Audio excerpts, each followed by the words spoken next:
Cuaca panas ekstrim yang melanda Kota Palembang dapat membuat aktivitas masyarakat terganggu. Ketua Ikatan Dokter Indonesia Palembang, Dr. Zuhair Ali mengatakan, peningkatan suhu panas yang tinggi dapat memicu tubuh kekurangan cairan dan dapat menyebabkan dehidrasi, sehingga menimbulkan berbagai permasalahan kesehatan seperti infeksi saluran nafas bahkan kelelahan.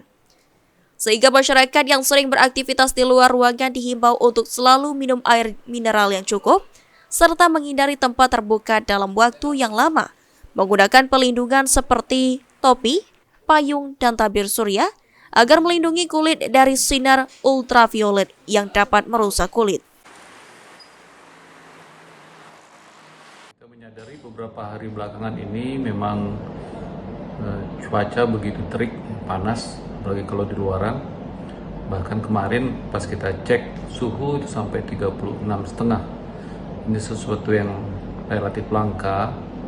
Namun berdasarkan informasi dari BMKG, mudah-mudahan memasuki bulan November nanti akan semakin berkurang.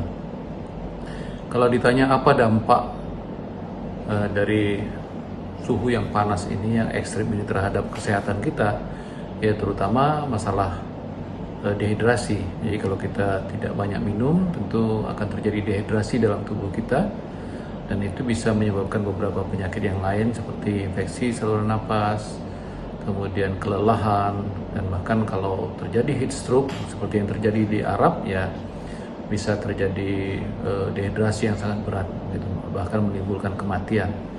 Selain itu juga tentunya terpaparnya kulit kita dari suhu yang terik itu dapat menyebabkan terjadinya kerusakan kulit seperti kulit terbakar, ya, dan ini biasanya terutama untuk kaum perempuan ya akan mengganggu, terutama untuk kecantikannya.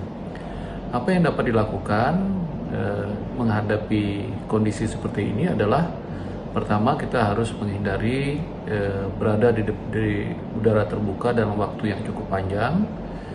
Dan kalau itu terpaksa harus dilakukan, ya harus kita pelindung. Jadi misalnya pakai payung atau pakai topi, dan juga tidak lupa untuk kulitnya ya kita harus pakai pelindung surya. Ya. Jadi kita harus krim pelindung ultraviolet itu harus kita lakukan. Dan untuk menghindari dehidrasi tentunya kita harus minum yang cukup, ya sesuai dengan kondisi.